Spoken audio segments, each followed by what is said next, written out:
Assalamualaikum. Selamat petang. Setelah kejadian ditiup angin di sungai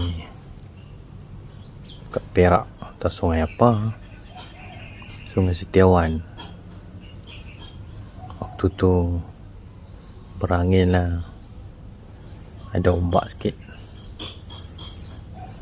Rupanya benda ni sangat penting lah, yang kita kenali sebagai sauh. Sehari kita membuat sauh, lahirnya tercipta sauh ini.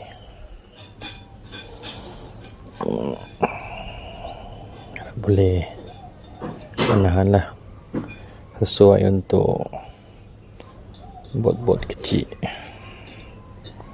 Berat lebih kurang ada 2 kilo lah. Dalam 2 kilo kita buat cangkuk depan ni supaya terbenam dalam lumpur. Ada kuku sikit lah. Okey, kita buat ring untuk masuk tali. Besi padu sekilo RM3.